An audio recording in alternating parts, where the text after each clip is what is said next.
Okay, welcome, virtual audience, whether you're listening or viewing. Welcome to Lip Service, and this is your first time. Lip Service is the show about comics and the people that draw them, read them, write them, the whole shebang. And some of you might say, "Well, what makes us the big? What's the big yip about us?"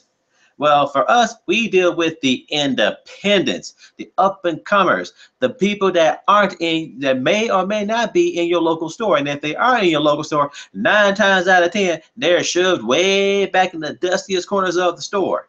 But it's my job and our job to bring to you. We go looking for those needles in the haystack and bring that needle right to you. So that's what we do. And today, our guest is House of Fang founder Alexander Glass. Alex, welcome to Lip Service. Thank you very much. It's a long time in the making, but I'm glad to be here. Yes, it is. Yes, it has been. So, Alex, give us a brief rundown about who you are and what got you started. Well, I am a long time, although it's been a long time, comic professional. I worked at Valiant Comics in the 90s, from 93 to 98. Ooh. Previous to that, I trained at the Joe Kuber School of Comic Art and Illustration. And about 5 years ago, I sort of had my classic midlife crisis and decided to launch a web comic that is titled Thunderkind. And it's play off of the word Wonderkind. Okay. So basically, I was classically trained in the 90s, and amazing enough, about 40% of the skills that I learned, pretty much no one uses anymore. Hand lettering, hand coloring, production, stuff like that. Oh yeah, well, you and I are part of a dying breed because we here at Kids Me Comics still do things old school. We still prefer, granted we're getting older. Any chance of we still like doing things the old-fashioned way by hand. We know we still draw things the old-fashioned way on board. Um, Serenade, my wife's title, is done by hand.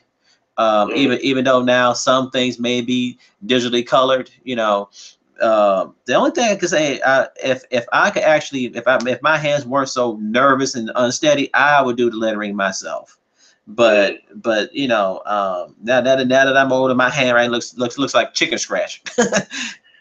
Well, one of my favorite guys at Valiant, a guy named Jade Beatty, who was pretty much like one of stalwarts there. He was there pretty much from the beginning. Mhm. He was a letterer and a colorist. I mean, he was an artist as well, and oddly enough, a hand model. He had some very lovely looking hands. The thing that he said about when it came to lettering is that you had to think of it as drawing words. You didn't think of it as writing. Okay. Now, to be fair, before it's not like even though I was trained in that style, I will pretty much always pencil and ink on boards. I've been doing it since the beginning, but I admit I've gone to lettering on lettering and coloring on the computer. Right. Even though especially coloring, because it's just like I was exposed to some very very high quality hand painted color. When I worked at Valiant, they sort of developed they're sort of the last of the breed of guys who could hand paint. Yeah. But not like color code, but actual hand paint coloring. That was gorgeous. But but as I said, I learned how to use Doc Martens, but it is time consuming. Yes. It's incredible, and to do everything at once, because I do everything myself. I mean, the Thunderkind is entirely mine. Right. I do it soup to nuts. I've got to streamline where I can. Exactly, and there lies the the dual-edged sword. You obviously with by hand you get such if you got the touch, you can take one shade, and my wife is a prime example of that on Serenade. You can take just one color and know how to touch it just right with watercolor and get multiple shades, and you just simply just go wow. And then trying to imagine how to do that with Photoshop. I'm not saying that it can't be done, it can be, but you know, when you like you said, when it's just you, wow, you know, it makes a world of difference. So you know, what else? Because and I'm an admirer of the old Valiant. You know, I never really got a chance to read any of the old stuff because see, back then I was young and dumb and was brainwashed in the Marvel mantra. But you know, with Valiant, you know, they were always there up until they finally just closed their doors. So how do you feel about the rebirth of Valiant now?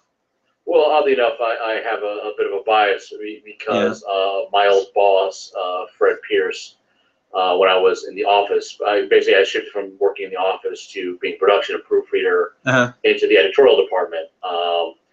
Fred Pierce, who went off to become, I believe, the CFO of Wizard Magazine, Wizard Entertainment, Mhm. before it closed its doors, became the publisher of Valiant, which in a lot of ways was sort of a, if you wait long enough, you know, you'll see your enemy's body floating along the river. So basically, I mean, he wasn't expecting it, I don't think at the time, but yeah, he's a tough man, but I love him dearly, and the fact that he got it, you know, that he got the position, Mhm. I was very happy about. And I'm extraordinarily impressed by the old Valiant was very much about sort of Mhm. honest, clear, good illustration, honest, clear, Mhm. good storytelling, and I think they have done a very good job of maintaining that tradition. Right. You know, I think the worst criticism you can say is the art isn't flashy, although it's actually it's such well done illustration that I don't think it really has to be. Right. Um, so no, I've been keeping up with it, and I've been very impressed. That's good. You know, and now, how do you feel? Now, the other question is, you know, with the because for me, it's always the well, you know, which comes first, the art, the chicken or the egg? You know, for me, if you have a good storyline, you know, you can pretty much get away with I would say less than spectacular art. But if the art really isn't, if the art style doesn't match the story, do you feel that if the art doesn't match the story, that could actually kill a book? It can. I think I don't think it's necessarily a question of talent, of sort of what you call quality or talent, because I think it's sort of in the eye of the beholder. Mm-hmm. But I can easily see an editorial team like hiring an artist who just isn't doing the right tone. Maybe Mm-hmm. they're too cartoony for a dark book, too dark for a funny book. Mm-hmm. You know, and I mean, you know, I would say like basically sort of high quality art cannot. I would say for me, can't save a bad story. Right. But I've seen it save a lot of bad stories. You know, the general audience. It's like people Mm-hmm. who like art, they like art. Right. But yeah, ultimately, I think an extremely well crafted story. I mean, I've seen some, you know, having been in it, Mm-hmm. and I've seen, you know, not saying anything that I was involved with, thank goodness, but I've seen like, you know, plots for stories that I'm like, wow, that's really great, and like, and just like seeing the artist not executed well, Mm-hmm. and a very very high quality story can survive that, Right. and will more likely survive that. But I think, yeah, basically, I think the wrong choice in art design can absolutely kill a book because people just don't know what they're getting. They don't understand, you know, especially if there's good advertising behind Right. it. Like, you know, I thought this was this thing, and now it's this, Mm-hmm. and just the cognitive dissonance will, you know, can break break a series. Right, right. Okay. Now, with now that you're, you know, now that you're from the, uh, I had to say from the higher end of comic slash graphic adventure production to an independent, what are the greatest challenges for you that you now see as an independent trying to trying to be on the same level as Valiant or anybody else? The big challenge is sort obviously the question of resources. You know, Mm-hmm. I mean, I don't have much of an advertising budget. So, and also I don't have a lot of people around me. I have come to really respect the web, because I deal with web comics a lot, Mm-hmm. and I'm proud of what I've done.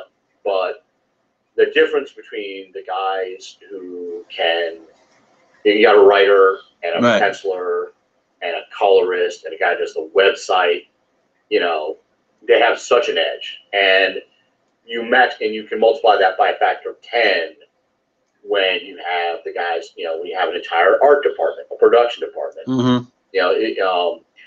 But the weird thing about it is, I would say that's the biggest challenge. But oddly enough, the realities of the modern world have greatly flattened people's ability to compete. Okay. So that, like I said, with Photoshop, with Illustrator, I'm using a lot of Manga Studio 5 now. I'm a big fan. I'm a real convert. And production houses like Lulu and others, the playing field has definitely leveled in terms of being able to produce something that has a high quality to it. Uh-huh. It all turns into elbow grease. How much energy are you able to give to it? How much talent do you have? You have a good vision, and so in the last 15 years, I've been astonished at how that playing field is leveled. Like I said, the biggest challenge, honestly, is just not having enough time in the day for the ancillary stuff. Like I said, advertising and outreach is my absolute biggest challenge. Right. I'm not great at social media, although I'm trying to be better about it. And in advertising is just when you don't have a budget, it's very, very hard. Right. Web ads are not great in terms of how they can generate stuff. It makes a lot of money for Google, but I don't know how much of an impact it's had for me. Right. So yeah, basically it's the ancillary resources that I think still ultimately a larger house would be able to sort of outcompete an independent operator. I got you. Yeah, that's crux of the whole crux of the situation. Now you hit on something very interesting for me. You produce a web comic, so that obviously that for a lot of people that is the huge mitigating factor of printing costs and everything. So, but my question to you is, how has from your unique perspective, how has webcomics has it helped the industry? Has it hindered it? Is it an asset, or is it just another cog in the actual in a bigger wheel? I believe it has helped. I don't have, as I say, I don't have statistics to back that up. But I believe it has helped, and because as I should tell you, I left comics in '98, and not voluntarily, just because the folded. It was like, and in '98, if you'd asked me, is there going to be a comic industry in 2002, I would have said, I don't know. Okay. I was convinced. I was watching every, we weren't the only guys who were shuttering. Right. There was a lot of people going down. And I thought, DC would probably keep going because they had Time Warner behind them. So they've got somebody willing to, and they got Superman and Batman, and they got advertising money coming in. Right. But Marvel at the time was independent. It hadn't been bought. They could have, their best-selling comics were selling at a third or less of what they were selling 10 or 15 years before. Right. It was looking ugly. So I can't help but think that online comics, I think basically what I was hoping with online comics, even before I got into it, was that if the print medium did ultimately sort of collapse on itself, that the art would continue in that medium, because it's the best. The reason I became a web cartoonist was because the potential profits are relatively minimal compared to other things, but the cost to start is also minimal. It's minimal. Because I attempted to start a small company with some friends in the mid 2000s, and it's you want to make a serious comic run, you're talking $50,000. That's the entry point. If you don't got that, you don't even begin. To cover printing, to cover editorial, I mean, printing on obviously people. I'm certain, some independent guys out there, they do smaller print runs, so it's not quite as bad as that. But if you want Right. like a 10,000 copy run, Right. that's that's like 30, 35 grand. Right. Or you printing out in China somewhere. Exactly. Yeah. You know. Oh yeah. And even then, it's still not going to be dirt cheap. It's still going to cost you, and Right. it's going to take 6 weeks to get to you. Exactly. It's going to be a real problem in a monthly market. Oh yeah. So the long answer longer. Basically, I think it's ultimately helped. It's given more people a place to sort of launch intellectual properties more easily, which only helps the potential side markets and interest abroad. Because, like I said, the nice thing about the web is anybody in the world can see what I'm doing as long as they have an internet connection. Right. Right. So, whereas I mean, in the old days, comic companies would brag.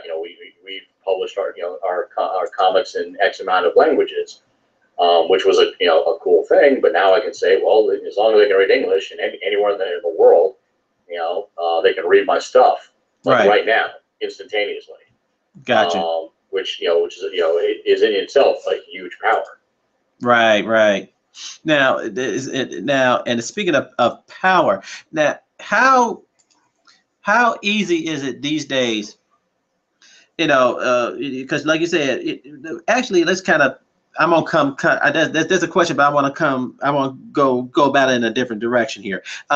So with your work, how would you describe it? How would you describe your webcomic and to somebody who, would if you could chat with somebody internet and they just ask you what's the book about? How would you present it to them? The book basically is a modern sort of continuation of the Norse mythology. Okay. It's been going on long enough. I feel like there's things I can say that so things are technically spoilers that basically happen so early, I don't have to worry about it. Basically, we like spoilers.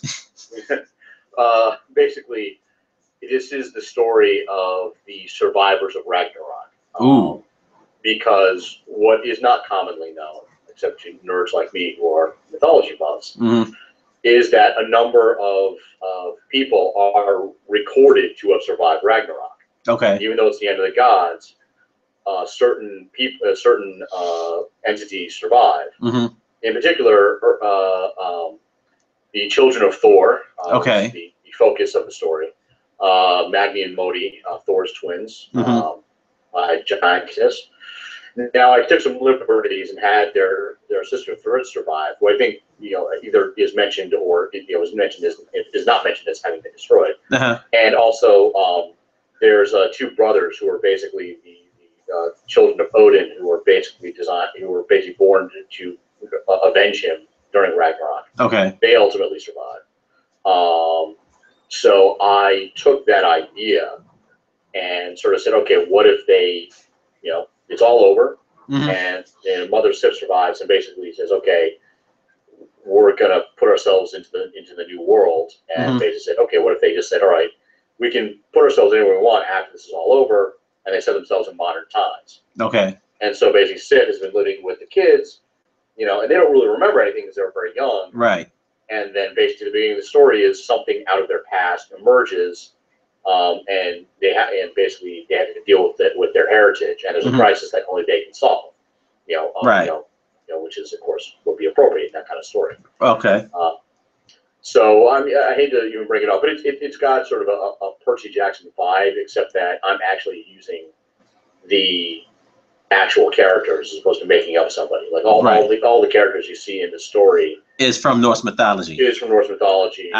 Either named people or ideas. You can run into dwarves, trolls, dragons, and a lot of sort of named gods. Right. And a bit of flashback. I mean, you see Thor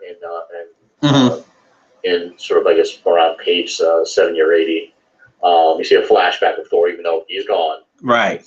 Okay. Asgard is gone. and these kids just had to figure, they're going to have to deal with this crisis that I'm in the middle of sort of drawing the ending of. And then they got to figure out what they're going to do now that they know who they are. Are they going to continue to live as right, mortals, or or accept their destiny, as it were. Right. Oh, yeah. That is interesting. Piqued my interest because I love mythology. My thing used to be Greek mythology, but then I forgot what got. Oh yeah, I picked up an old Journey into Mystery. It actually had Thor in it, and I was like, wow. I'm like, okay, this is different, and then ever since then, I was reading Thor, and then that got me. Then when I saw him with the Avengers, that got me hooked into that. So then I got hooked into that. And then next thing you know, that was around the time where Captain America was having his wetware crisis, and I'm like, I never paid much attention to Captain America, but then I'm like, he's croaking. I'm like, okay, I've got to see. I was thinking to myself, okay, how are they gonna write him not to croak? And then at the same time, they that was with Thor going in. By the time I was getting all said and done, I'm looking at myself. I'm like, I am spending some change here for 3 titles. Then one of the things that people, to me, I liked it. A lot of a great hunk of readers didn't, but I was, it didn't bother me too many times where stories crossed over into other books. No, I mean, listen, I've been on the other side of that. First, I should say that, no, my original entree into mythology absolutely was Greek mythology. My grandmother gave me a book when I was like 7 that I didn't read until I was 9. And then I was hooked. I'd read the Iliad, the Odyssey, and about 5 or 6 of the Greek plays before I was 12. Oh, wow.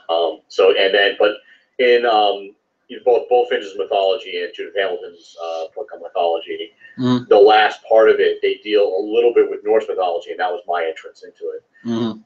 But to your later point, I mean, crossovers, they got, I believe, excessive in the 90s. I don't want to cast aspersions on anybody because everyone's trying to work and trying to get paid. Yeah.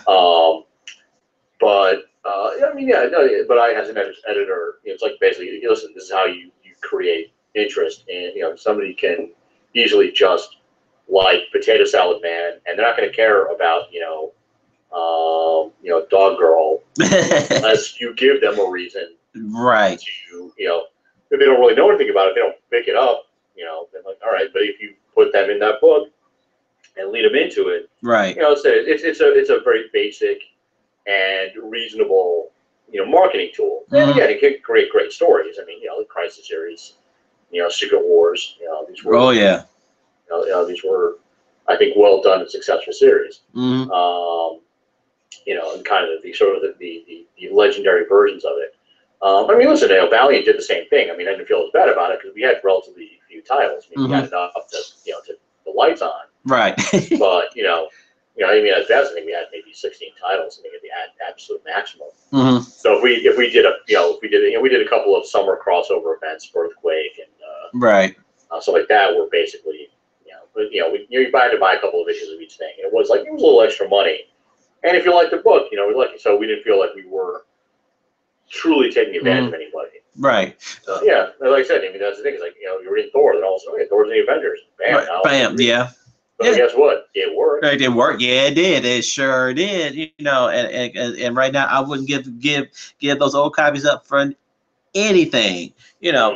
So but in speaking of all that, which it just occurred to me that with the web, with the I was about to say taking advantage of people. Nowadays prices have gone up on the major publishers up to where I've seen as high as almost $5 or $6 for a 28-page book. Yeah. And I'm just like, no.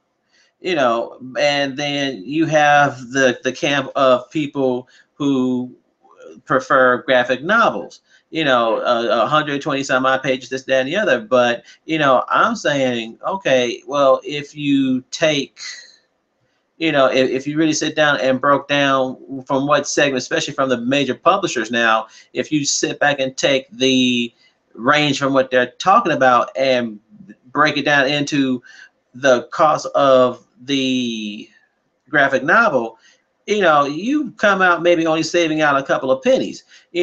So on the one hand, I know for some people they think they're getting more for it because it's in all in one bundle versus 3 or 4 different books. So my question is, with web comics, with with it being a web comic, how does the pricing of such make it easier or harder for you to even, like you said, keep the lights on, or try to realize any kind of profit or any kind of income? Right. Well, there's a famous famous joke that says, how do you make a small fortune in publishing? Mm. You start with a large fortune. But and in web comics, I will be straight up. I'm not making a ton of cash on this stuff. I'm going to start to do things in the next 6 months or so. Like I'm going to be releasing ebooks, because the paper versus electronic has been at the core of my thinking about how do I make this work. Right. And the problem is, in defense of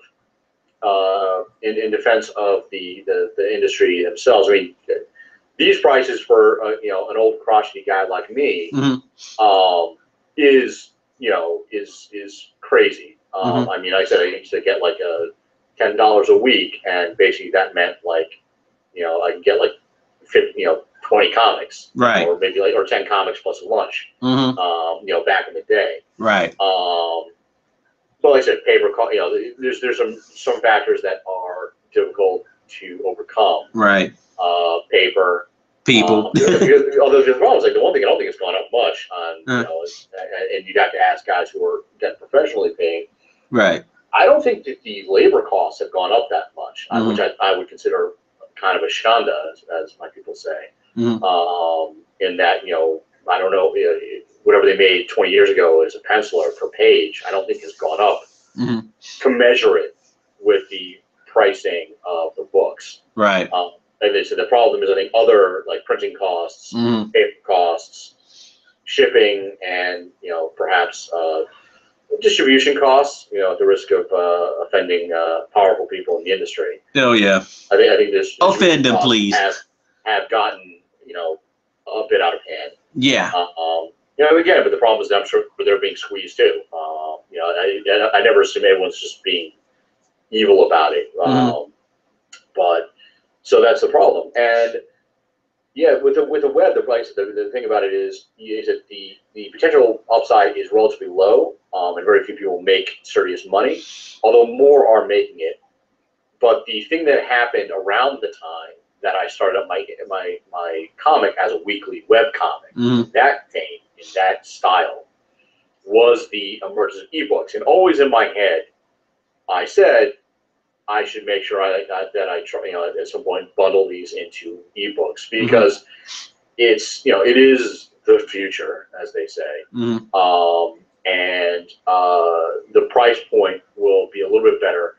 I would argue that I'd have to run the numbers, but at the prices of the weekly comics, depending on how many comics you get in one of those graphic novels, you actually do save a fair amount of money. I would say a significant amount of money. Okay. But on the other hand, it's sort of like the difference between TiVoing a show and watching a show. Okay. Yeah, binge reading. Yeah, basically, if nobody buys the regular series, it's not going to do well enough for them to want to bind it into a graphic novel. So it's not going to matter. Right. So like I said, as a fan, if you are reading paper comics, if you're reading magazine comics, I would say, do your best if you're a fan of it to buy issue by issue if they're doing it that way. my when we were starting up our comic company and we were thinking of doing paper and trying to get money, we were considering just binding up into larger books because we could offer, because the more pages you had, the cheaper it was per page. We could offer more and more pages for a better price. The bigger it got. Right. Even when we were talking about like doing like 45-page books, and then binding them up in like 160-page books or 180-page books for graphic novels. Just because we would be able to offer, even though it would be pricier, you'd be getting more. Like the value would be better. But yeah, like I said, it's tough because, like I said, for independent guys, I would say, throw it up as a web comic or try it as an ebook because it's just, like I said, it costs you next to nothing. All it costs is material and time. Right. Depending on who you are. I mean, obviously, writers need to find artists need to find writers. If you can't do both, right? And all of them need to find a web guy if they don't know what they're doing on that front, or a production guy. But compared to doing a print run, it's a lot cheaper. But if you have the resources and you believe in it, basically. Also, the other issue with graphic novels versus magazines is magazines have a shelf life. Basically, you see them at August 9th, 7 or whatever. That means when at the end of August, take those things off the shelves, and it's now a secondary market sale. Right. It's all different styles of sales and distribution. None of them are right. None of them are wrong. It just depends on what it is you think you can do. What would you believe in your product? Who you think is going to buy it and why? Right. Like I said, this is the biggest, and this is, I will say straight up, the biggest challenge for any creative team is to think like a business person. Okay. It's certainly the hardest thing for me. I do think about it, but there are guys who are much better at that than I am. I've made some smart decisions. I've made some less than smart decisions. But you have to sort of think. You should not be wedded by tradition or anything to make a decision on how your product is presented to the world. Right. It has to make sense based on what you're investing and your projected ability to make money. Right. And like I said, but as a web cartoonist, I would say straight up, if you're expecting to make a profit, I'll be blunt, don't. Okay. Don't accept that. There's some guys who will make money at this, and you may be one of them. But the vast majority of these things do not see a dime. I've actually, let's say, I have done prints, so just so you know, I can hold it up. Oh yeah. I've done a few graphic novels. Hold it a little higher. Yeah. So 70 page or the first 110 pages I've collected. Although in those, the trick with that was I had to do additional work because I wasn't just going to print out a bunch of pages you can see for free online. So there's about 15 to 20 pages of ancillary stuff in the back, drawing, articles, behind the scenes stuff, so that you're getting more value. So the nice thing about these kind of books is I can sell them in a bookstore. I can sell them in a comic book store because they don't have a sell-by date. Right. And that is a very strong consideration when you are considering, putting out your stuff to market. Got you. Now, and actually, you hit on something that is very interesting for me right now. How. I guess and you saying that books and print the books monthly books do have a shelf life and with the web you put it out there, it's almost virtually eternal until either you stop paying for hosting or something happens. So my question to you is, how well has your work and has been received, first off, and the second part is with you not being as I'm trying to find a nice way to say this, not as 2K savvy these days with marketing. Uh, how have you been able to get your word out and get people to see and like what you're doing?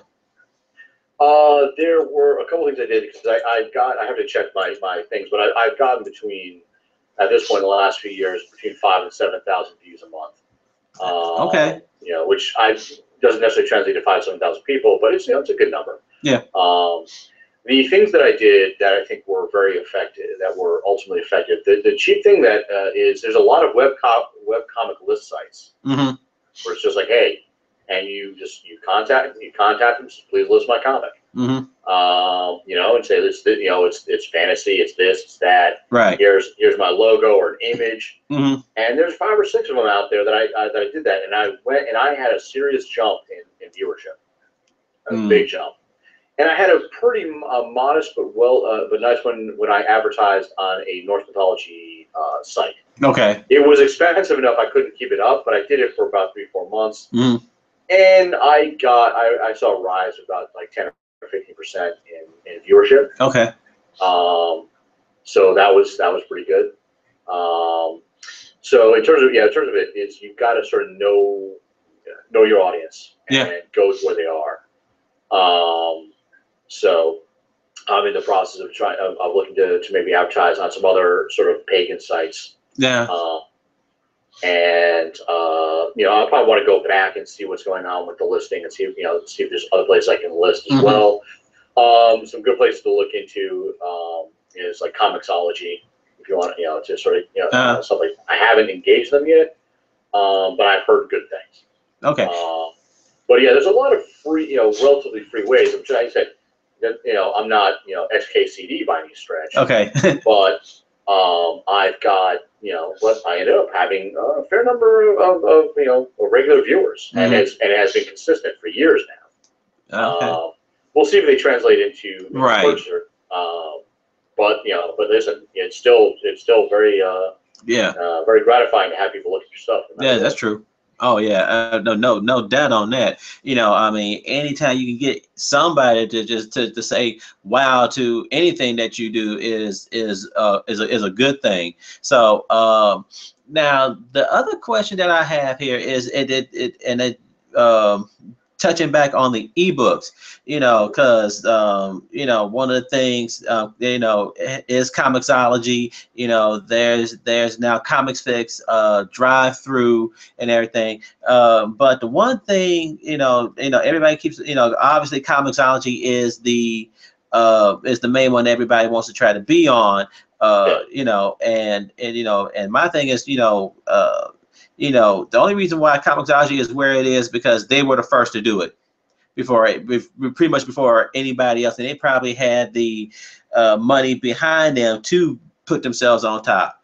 But with Comixology being purchased up by Amazon not too long ago, not too long ago, do you see Amazon and Comixology becoming the Marvel DC / Diamond monolith that slams the lid on independence? I don't think so. Partially because of the nature of the web, there's always a way around things. Mm-hmm. I said there's still people on Friendster, so there's always ways around stuff. Facebook is an 800-pound gorilla, but they're not the only game in town. There's still people hanging around in MySpace. Not a lot of them, but they're there. Yeah. So, I mean, Amazon, I think, because of the nature of their business practices, would probably want to attempt to be, but it's because there's no vertical integration in the web. You can't control other people's ability to publish. Mm-hmm.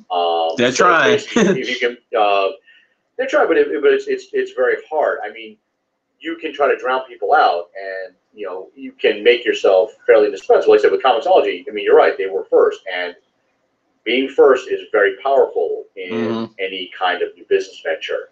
But it's not the be-all, end-all. I mean, I said that Apple's stuff came out before IBM and Windows, and Windows, basically, for however you want to think they did it, they still outcompeted them. Yeah. Whether fairly or unfairly is up to you to decide. Mm-hmm. But so no, I don't think it's physically possible to completely wipe out, especially on a niche market like this. Mm-hmm. Obviously, Amazon might eventually push out a Barnes and Noble or something like that, and basically become the be all end all of a certain kind of purchasing. Mm-hmm. But when all it is just electronic bits and bytes, Right. they're basically one, they can't, because of one very large 800-pound gorilla that no one's mentioned yet, iTunes.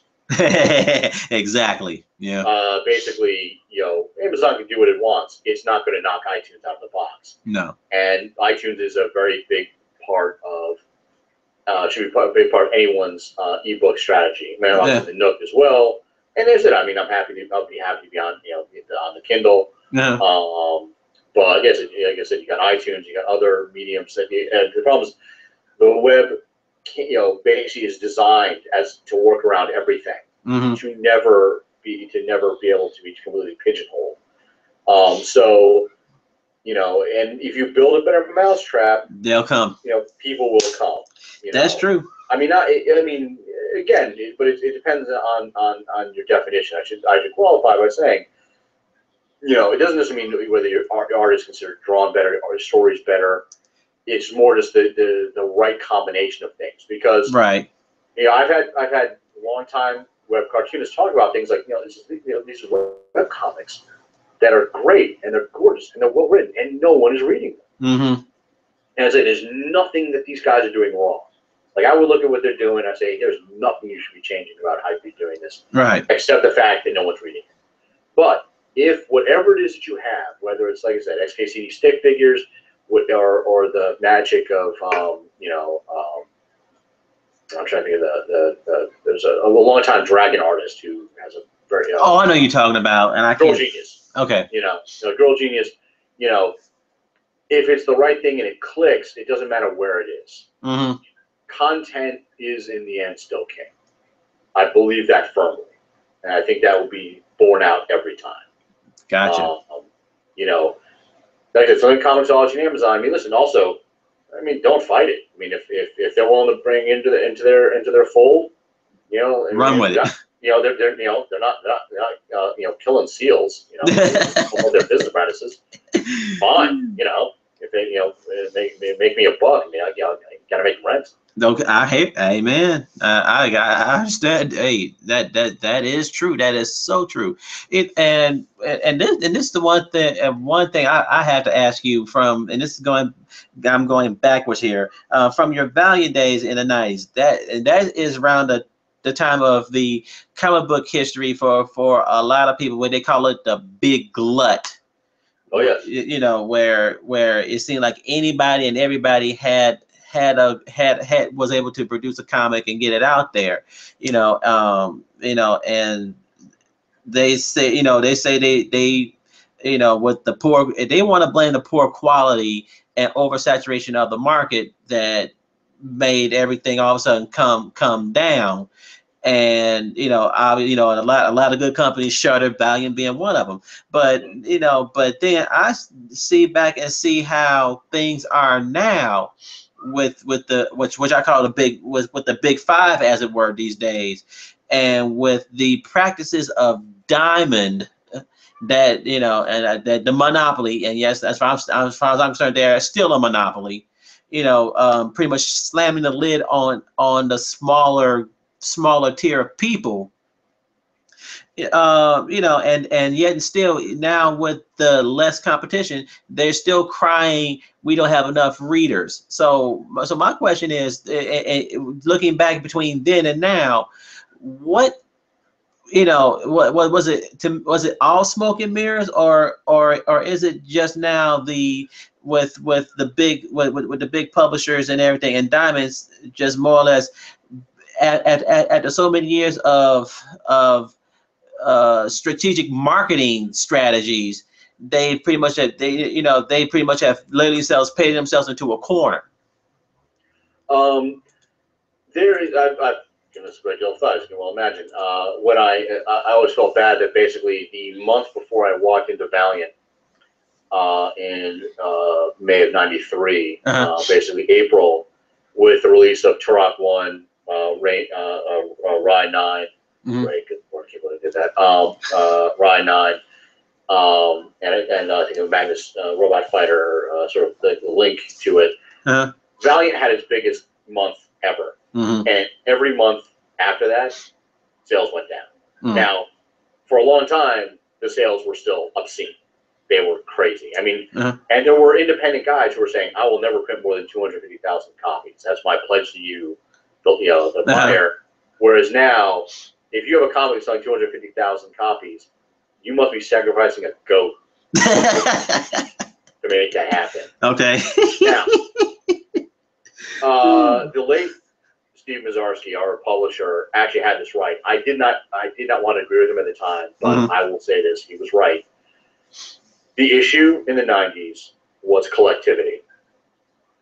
The problem was the glut came when you have news items where everyone was selling their old, Captain Marvels from the '60s for $10,000, whatever it was, and so everybody was trying to make collector item comics. Okay.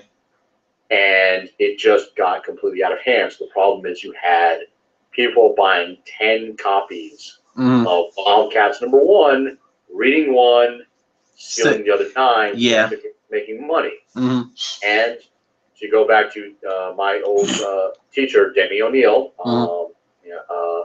he says, if there's 100,000 copies of Potato Salad Man #1 out there, they're worth 10 cents.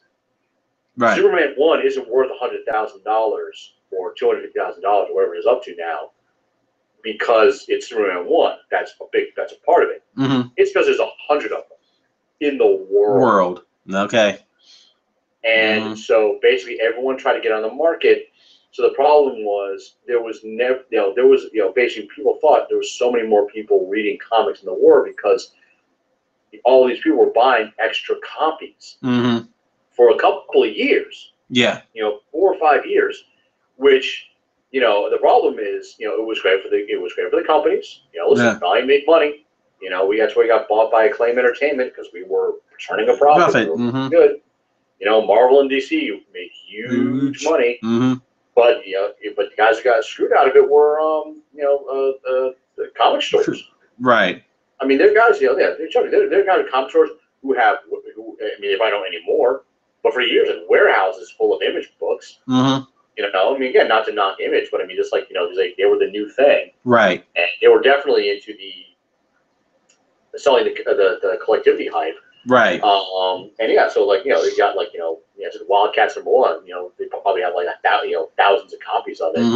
That just they're just sitting there. Right. In warehouses. So that was, and basically it was unsustainable. Right. And basically like every market, it's economics. You get a glut, and then you get the collapse. Now, I will say, I think in a lot of ways, Valiant might have survived the collapse. There were other mitigating factors, which, obvious reasons I'm not going to get into. Right, I got you. To what might have led to us shuttering our doors, in '98. And then, I mean, we were ultimately folded into Acclaim Entertainment before it went under. Right. Just at a much smaller capacity. But sort of the main offices where I was, close to '98, I mean, we definitely were selling less, and a great deal less than we were beforehand, but everybody was. It's not, it's not like we. Right, you were the only ones, right. Yeah, exactly. So I consider it somewhat unattached to what's happening with Diamond. You said Diamond is basically making a business decision. Obviously there's many people who don't like it. I think if I was involved with them, I would be one of them. But ultimately, it's a business decision where they're saying they are deciding to bank on the higher sale, comics. That they're not going to turn enough of a profit on indie stuff. Right. On 1,000 run comics or 250,000, 2,500 print runs. and that they're banking basically on the guys who are still selling, 50,000 copies, right? 20,000 copies. I mean, yeah. And it's a business decision. I mean, I don't know if it's the right one. But like I said, they'll survive or they won't based on it. And yeah, I mean, the thing is, they're basically a monopoly because they outlast everyone else. Because when I was working at Acclaim, you had two print people doing printing. So in terms of print costs, you had Spartan in Illinois and you had Quebecor in Quebec. Yeah. Spartan went out of the comic book business. So all of a sudden, all you have is Quebecor. And I don't think they're necessarily screwing anybody, but they are a monopoly at this point on that type of printing, or at least had been up. That may have changed, but that was the standard for a long time. Right. Yeah. And Diamond, basically, there was Heroes World. There was a couple of others that were still in existence, so there was competition. Yeah. And basically, Diamond basically was able to outlast them. However they were able to do it, that's what they were able to do. Right. So basically, their monopoly. I mean, they are. There's no other way to argue it. And then the problem is, it's at this point, it'd be very hard, I think, for another entity to break into the market. Oh yeah, well yeah. It's weird. I would say like 10 years ago, it would have been very, very hard, and now thanks to sort of electronic ordering, I think it would be easier. Yeah. I think you could have a quote disruptor come in. It would be it would be easier, but anything that disruptor would do, Diamond could probably imitate quickly and they would have the reputation and connections. Yeah. To overcome sort of app type, oh yeah. image somebody would generate. Oh yeah, well yeah, because speaking of disruptors, because it was the guy from San Diego who came here. I can't. What was his? Because he produced. I can't remember the guy's name or the name of the company. The dude was out here, out west, and he came to, and he had the underground company doing independent stuff, and then things got caught on. He moved everything here. And his timing was perfect because that was when Diamond came up with their magic number 2500 and was virtually slamming the lid on the independents. And he was at the right place at the right time, and everybody who was getting dumped went to him. And I forget who it was. It was part of it was.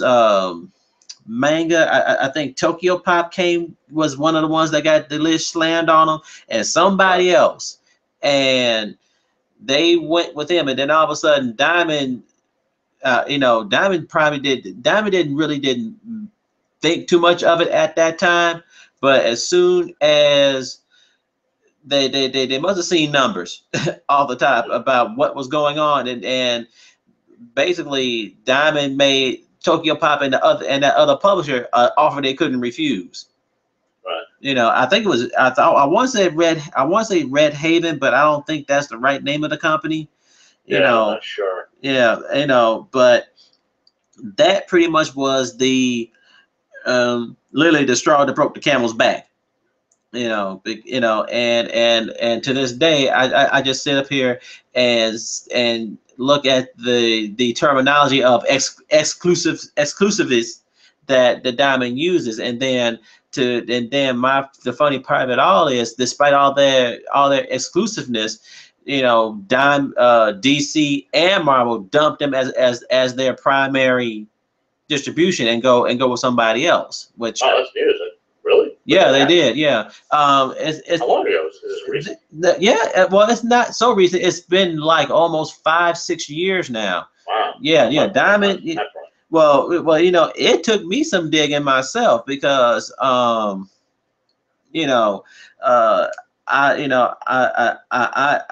guess I'm a closet anarchist, and I'm always trying to. I'm one of those people who, if I can find that one shred of legal evidence to go to have the federal government go after Diamond and break it up like they did Ma Bell, I will I will flip that switch in a New York second. And so and the other thing is, the Diamond always keeps crying, we're bleeding, we're bleeding, we're bleeding. Okay, well then if you're bleeding that bad, either declare bankruptcy or shut down. But they're not doing that. So for me, I had to. It's out there. It's a news article to where both Marvel and DC announced that that Diamond was not going to be their primary distributor anymore, and they both went to this other company, but at the same time though, Diamond still retains some exclusiveness and a relationship with them, but they're not number one anymore in those two's eyes.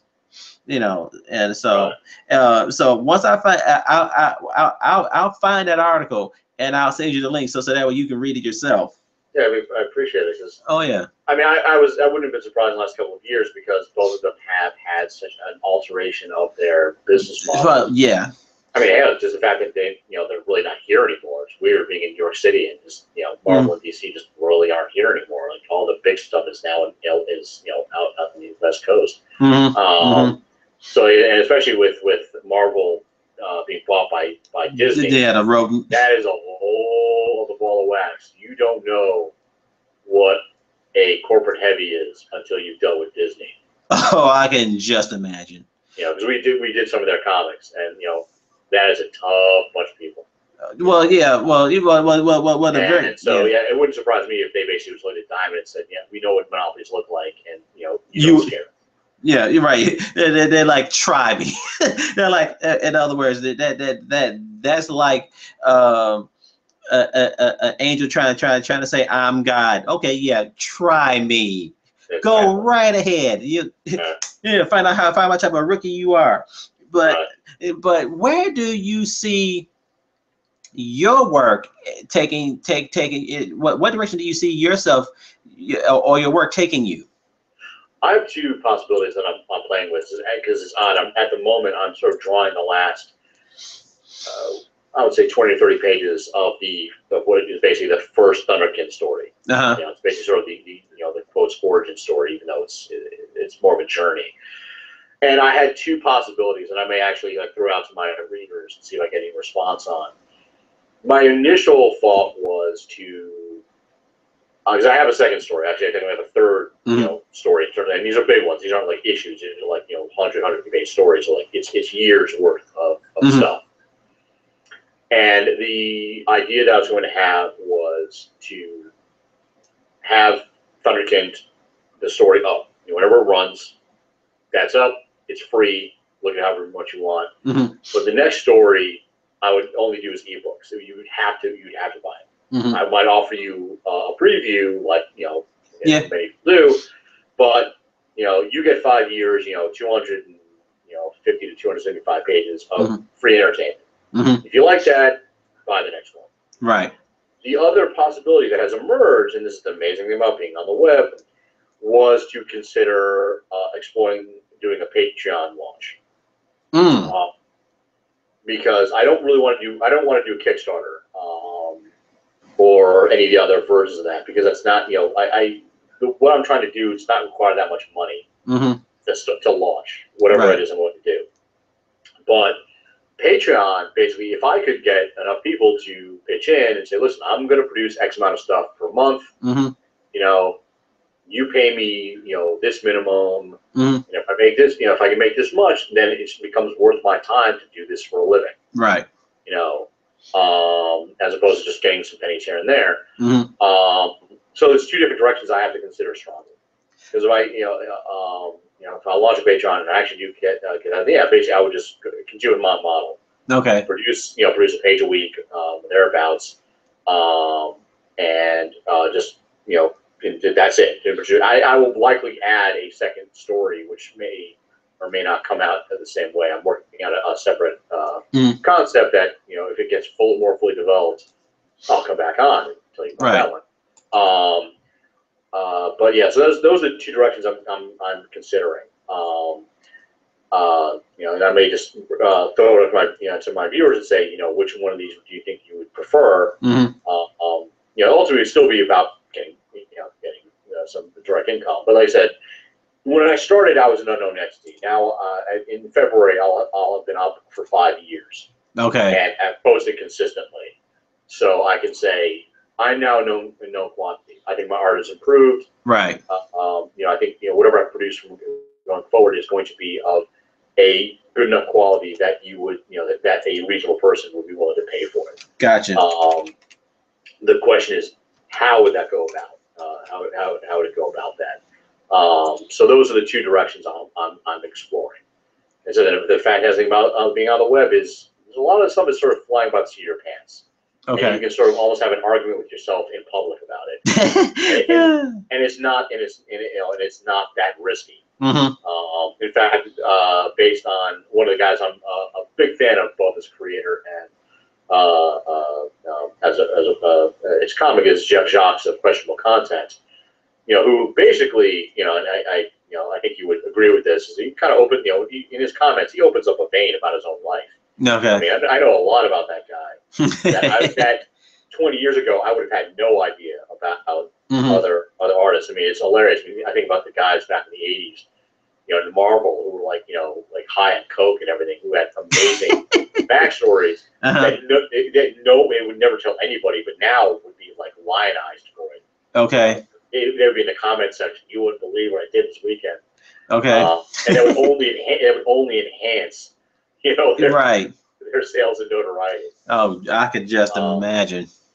Yeah. Oh yeah, I was just about to say, with the changing of the guard, and this is what I got to ask you from an editorial standpoint. Back in the 90s, comics, the comics was always the standard, good versus evil, blah blah blah. There was a line that most companies would not cross unless until Vertigo came out, and then later, and then not too long ago, Marvel finally deciding to say, well, you know what, we're not going by the comic code, as it were. To this day, DC for the most part still adheres to that comics code, but then from there you still get around it. They get around it with Vertigo, so. For you as from an editor back then and as an editor now, has the more adult direction of the storylines these days, is it obviously is marketing to obviously towards the newer conglomerates that now own them, but is it also to the detriment of for the sake of expanding and growing a market which they through their marketing has dried up? Well, I think the thing about it is with the web, you have huge niches, huge swaths of niches of people who are interested in different types of stories. I mean, the rise of the anti-hero and everything else in comics simply reflects what happens in a lot of things. Basically, it happened in the 50s in movies, and basically post World War II, you had very sort of a reaction to what had previously been sort of like the singing cowboy, suddenly became the snarling Clint Eastwood, and I just think that I think there's room for more stories. I mean, oddly enough, my own stuff, I would probably describe myself as still fairly adhering to not so much the comics code per se, but certainly I have a sort of general rule in my own stuff that I tend to do PG-13. Okay. But I read a lot of stuff that isn't. Okay. And also, it depends on sort of what we consider, because, like, for example, a book that I'm a big fan of, both as the writing and the artist, is absolutely fantastic. And there's a big book, a webcomic called The Young Protectors, which has which is basically a gay-centric comic. Okay. Now the reality is the parts of it that deal with romance and basically same-sex romance is honestly, when you look at the scope of the book, relatively minor. In the way that often romances in comics are relatively minor. Okay. But a lot of people will look at that and say, "Wow, that's really risque." So I'm like, no, it's just two people who are, I mean, it's got interesting tension because it's basically it's a villain trying to seduce a hero. Okay. It's a different, it's just same guy, right? You guys have a man and a woman, and there's a lot of swaths of the country that say, "Wow, that's really risque." Well, a lot of people be like, "No, that's okay." And there's other, and I would push back a little bit on that because I think that DC in the 2000s, for better or for worse, I think it worked better in some ways better than others. I would look at the Justice Society of America, got very edgy, and the sort of there's a lot of stuff in like the sort of lantern, I don't know, explosion of lantern cores, right? Plus the oh god, what's the name of the somewhat infamous now miniseries involving the Justice League. Raj Morales Jew. I don't know why I can't think of the Infinite. Was that Infinite? No, not Infinite Crisis. No. It was because it basically was about like the hero sort of manipulating a villain. Talking about why they had sort of an implied rape in it, or basically actually a pretty clearly indicated rape in it. Right. I know what you're talking about.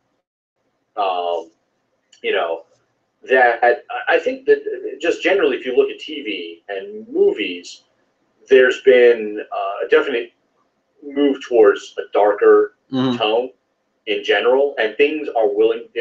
There's stuff on television. I don't mind it because I'm an adult, and that's fine. But there's stuff on TV. I'm like, I can't believe this is on like network television. Right. Yeah. Like now that anything in the, it's like, my God, in the 80s, I mean, Hill Street Blues was considered like kind of wild and crazy, and it was.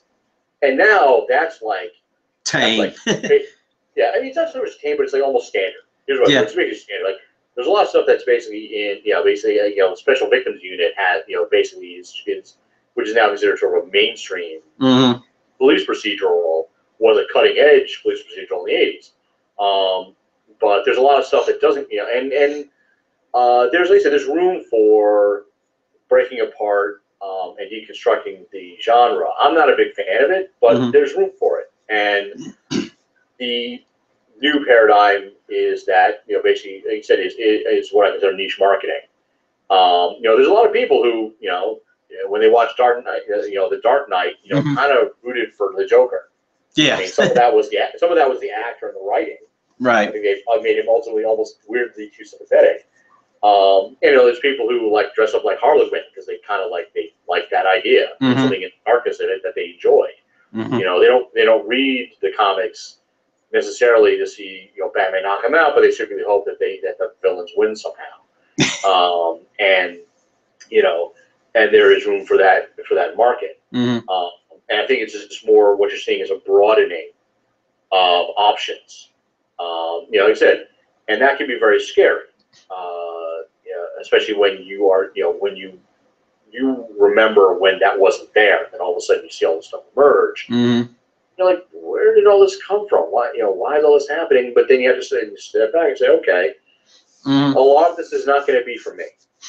Right. And maybe some of it will be, but a lot of it's not going to be for you. Right. But it means that it will feed people's entertainment, needs that probably weren't getting serviced before. That's true. Yeah.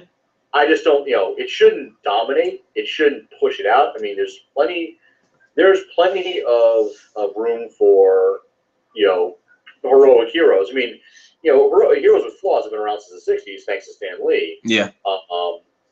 But, and people have pushed those boundaries and have gone back and forth on it. But I think there's room for a spectrum of those stories. I would hate to see the more Comics Code stuff disappear. Okay. And have nothing but grit. That would be as bad as having no grit at all. Okay. Yeah, but I got you on that one. I totally understand that. And so from here, remember, folks, that at any given point in time, if you have a question, join in on our conversation. And if you like what you're hearing or seeing, and if you don't like what you're hearing and seeing, let us know so that way we can improve the show so that way you can come out with saying, hey, I like what this boy is doing besides running his damn mouth and losing hair. If you like what you're seeing and you see it, subscribe. There will always be a blippy either above or below, and say, hey, I'm gonna support you guys. Okay.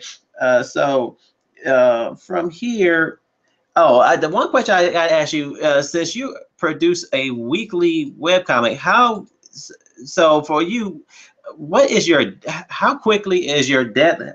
First of all, how quickly can you get stuff done to get the webcomic up, and what's your deadline? Well, I feel bad because basically I pretty much this last week sort of ran out of extra room. Although I'm still okay. Basically, I tend to produce 3 pages at a time. My goal is to produce basically 3 pages in 2 weeks, and therefore, if I do it in 3 weeks, I keep up. But basically, I can produce about a page a week because I am doing everything on it. Right. Basically, and I'm doing the full run. Because I'm plotting and scripting, and then penciling and then inking, and coloring and lettering, and then uploading. That's about as fast as I can go, because of the nature of the type of comic that I produce. I mean, if I were doing a gag strip style, right, I would be in much better shape. Oh yeah. Like those guys, those guys produce. But I mean, you like it or hate it. I think anyone who looks at my stuff knows I put a lot of effort into what I'm producing. Oh yeah. And it just takes time. And it's not that the other stuff is bad, but it's gonna be slicker. It's a lot less visual art to produce, a lot less story per page. So it's easier to do. Believe me, I wish I had a good idea for a gag style strip. It would make things a lot easier. Those are the guys who make money on ads because they have a lot more uploads. Right. Because they have a constant stream of uploading. I'm a big admirer of the guy who created Schlock Mercenary, who also produced I Will Sell Everyone. I don't remember the guy's name, but who, like, Schlock Mercenary lecture, he described exactly how he does his business, and it's a great business lecture about how his stuff works and why because he makes money. Okay. This is his full-time job. But he does basically a 4-panel gag style strip, right, and produces it 5 days a week. Okay. And that's the way to go about it. Whereas since I'm doing a basic, I flip it on the side, but I basically do a full-size page, comic book page, right, which just takes more time. I think if I really worked at it, I could probably produce 2 pages a week, but but I'd probably have to start cutting some real corners. Right. Yeah. Either scanning pencils or inking online. Right. Or cheating the colors a little bit, because I do try. Coloring is not my first skill set. Okay. But I try my best to make it look as good as it is, and I have to sort of do more of a quick cell shade type technique. That would look all right, but it would not meet my own personal standards. Gotcha. I gotcha. So yeah, basically the best I can do is basically a page a week, and occasionally I can do sort of 3 pages in 2 weeks. That's what I'm going to start trying to do that to sort of rebuild my. I started with a 20-page lead 5 years ago, and I kept it up for a long time. And I just realized I was sick, recently, and just slowly but surely over 5 years I've kind of lost it. Right.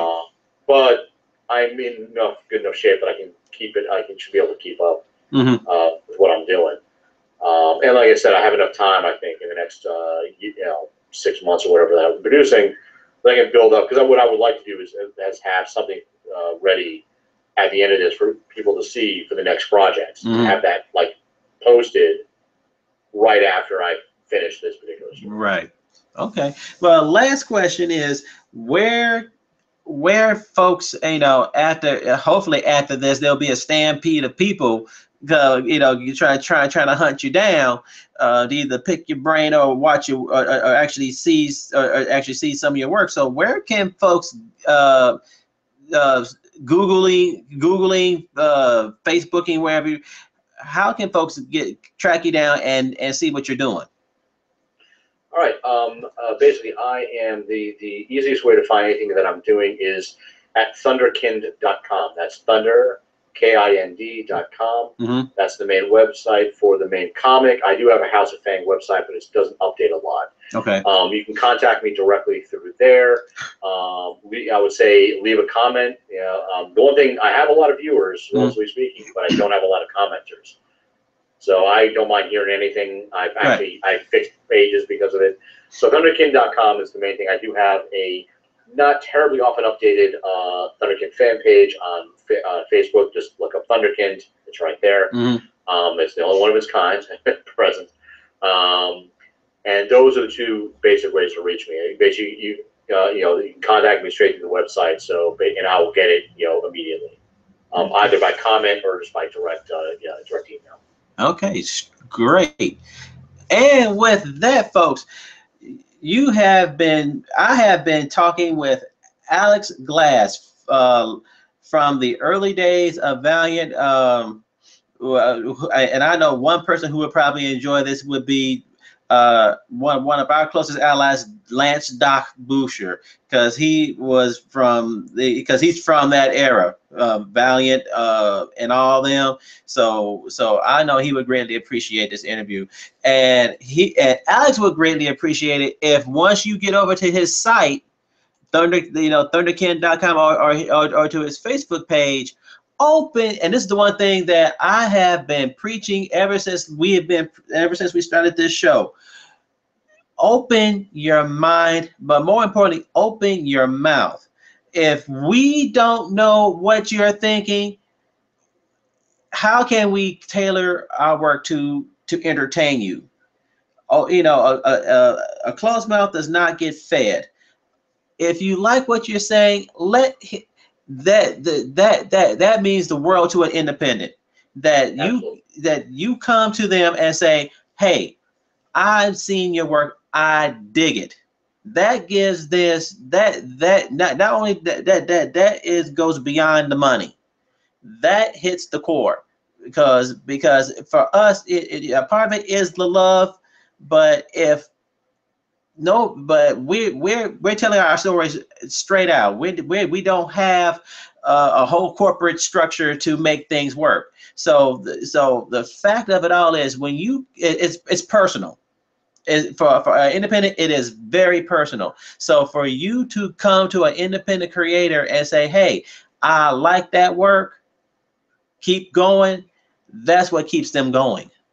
Not that they know if the money ran out and somebody just simply said, "Hey, keep doing what you're doing because I like it," they'll keep doing it because they know as the old saying goes, if you love what you do, the money will follow somehow, some way. So open your mouths, readers and viewers. Open your mouths and say, "Hey, I like what you're doing. Hey, come get this."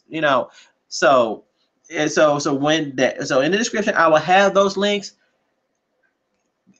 Go to it, comment, and if you it's anything for lip service. If you like what you see, comment. If you don't like it, if there's certain things that you want to see differently, open your mouth. We can. That's what we live for. Okay, so we will be back shortly with I don't know, with a rant. Actually, who knows? And once this probably goes over, I will probably do a review of Thunderkins just so, because I mean I've never reviewed a web comic before, so this will be something different for me. So an honor to be the first. Oh yeah. So we'll be right back with more shortly.